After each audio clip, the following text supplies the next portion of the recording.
Hello everyone, welcome to Logic Chakra. तो आज से हम अपनी डीएसए की जर्नी शुरू करने वाले हैं।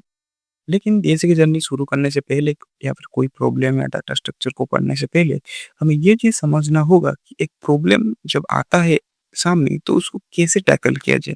दैट मीन्स पहली बार एक प्रॉब्लम को कैसे रीड किया जाए, कैसे अंडरस्टैंड किया जाए, कैसे अप्रोच किया जाए, कैसे इंट्यूशन बिल्ड किया जाए, कैसे कोड किया जाए और एट लास्ट कैसे उसको कंक्लूजन दिया जाए।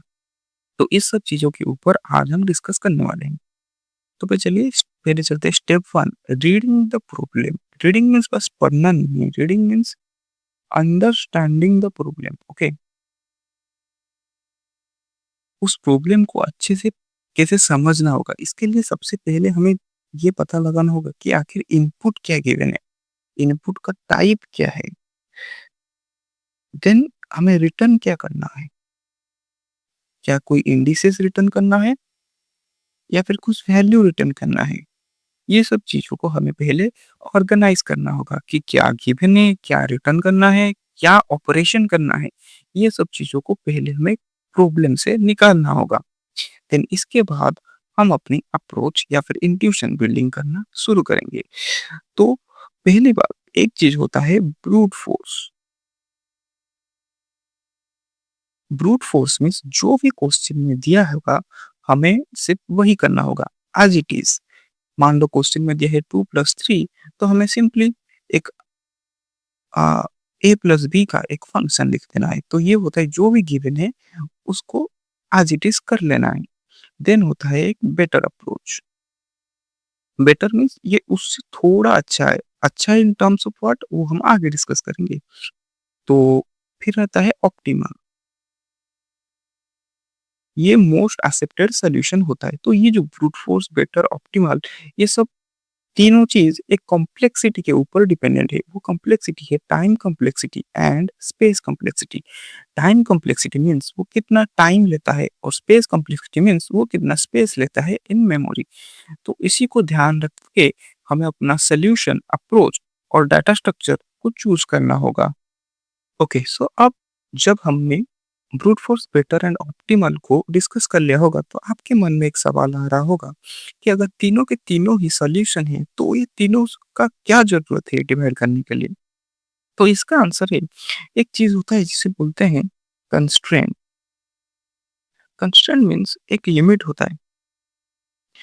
जैसे कि एक नंबर अगर इनपुट दिया गया होगा, तो इस नंबर का मैक्सिमम लिमिट क्या होगा? ये क्वेश्चन में गिवन होगा। या तो 10 का पावर 6, 10 का पावर 9 या फिर 10 भी हो सकता है। तो अगर हम इस लिमिट से ज़्यादा वाला कॉम्प्लेक्सिटी का कोड लिखेंगे, तो हमें टाइम लिमिट एक्सीड या फिर मेमोरी लिमिट एक्सीड का एरर आ सकता है।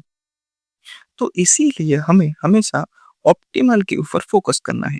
लेकिन इसका मतलब ये नहीं है कि ब्रूट फोर्स और बेटर ज़रूरी नहीं है, क्योंकि ब्रूट फोर्स और बेटर से ही ऑप्टिमल सॉल्यूशन का फाउंडेशन बनता है।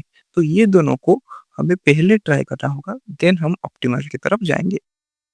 और इसका एक टिप्स है, शॉर्ट ट्रिक। ये आपको लेफ्ट साइड पे कंस्ट्रेंट दिखा रहा होगा एंड राइट साइड पे टाइम कॉम्प्लेक्सिटी। आप कंस्ट्रेंट को देख के टाइम कॉम्प्लेक्सिटी का गेस लगा सकते हो। मान लीजिए अगर कंस्ट्रेंट दिया गया है 10 का पावर 6 कंस्ट्रेंट दिया गया है, दैट मीन्स हमें एक लॉग एन या फिर कांस्टेंट टाइम कॉम्प्लेक्सिटी वाला कोड लिखना होगा। अभी जब आपको लगे कि लॉग एन का सॉल्यूशन मुझे बनाना होगा, तो आपके दिमाग में एल्गोरिदम अपने आप ही आ जाएगा कि जैसे मुझे बाइनरी सर्च यूज़ करना होगा या फिर कुछ और टाइप का एल्गोरिदम। तो ये थोड़ा हेल्पफुल होता है, आप बोल सकते हैं शॉर्ट ट्रिक है, लेकिन ये हमेशा लागू नहीं होता है। आपको पहले ब्रूट फोर्स बनाना होता है, देन थोड़ा इसको ऑप्टिमाइज़ कर के आपको ऑप्टिमल की तरफ जाना है। ये बस एक शॉर्ट ट्रिक है, जब आप इंटरव्यू में हो तो आपको अगर चांस मिले तो आप पूछ सकते हो ऐसे कि उस नंबर का मैक्सिमम की लेंथ कितना हो सकता है, ऐसे करके। तो वो अगर कंस्ट्रेंट बताते हैं तो आपके दिमाग में सडनली कोई एल्गोरिदम ऐसे कैच कर सकता है। मतलब ये ज़रूरी नहीं है, लेकिन थोड़ा हेल्पफुल होगा किसी स्टेज में। देन हमारा थर्ड स्टेप है कोडिंग करना। कोडिंग मीन्स आप एक लैंग्वेज पहले चूज़ करना होगा, सी प्लस प्लस या जावा, आप कोई भी लैंग्वेज चूज़ कर सकते हो या फिर पाइथन हो गया। अ, हम लोग अपनी चैनल पे जावा का यूज़ करेंगे प्रोग्रामिंग करने के लिए।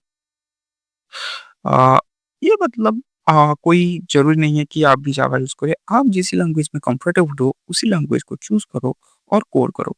एंड एक और चीज़, जब कोड कर रहे हो, तो ट्राई करो एक्सप्लेन करने के लिए इंटरव्यूअर को। अगर आप एक इंटरव्यू में हो, तो ट्राई करो कि कोड लिखते समय लाइन बाय लाइन एक्सप्लेन करो एंड टेस्ट केसेस को भी ड्राई रन करते चलो। इसी बीच एक चीज़ आएगा, एज केसेस। एज केसेस जैसे कि एक एग्जांपल अगर मैं दूँ, मान लीजिए कि कुछ है, जैसे ए बाई बी हमें करना होगा और अगर बी अगर 0 हो गया है, तो हमें एक्सेप्शन आएगा। तो ये एक एज केस है। तो ये एक एज केस है। तो इसी चीज़ को कैसे हैंडल करना है, वो आपको एक्सप्लेन करना होगा इंटरव्यू में। तो इसी चीज़ को ध्यान रख के आपको कोड करना है एंड जितना हो सके इंटरव्यूअर से बात कीजिए, डिस्कस कीजिए, ताकि आपको थोड़ा एक्स्ट्रा पॉइंट्स मिल सकते हैं इंटरव्यू में। Then at last comes the conclusion, it is the most important part.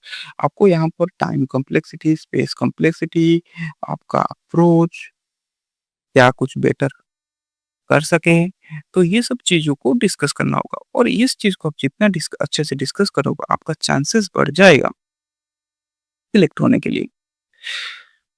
तो बस इतना ही था आज के लिए कि कैसे एक पहली बार एक प्रॉब्लम को as a beginner point of view कैसे अप्रोच किया जाए, कैसे कंक्लूड किया जाए, इसी चीज़ के।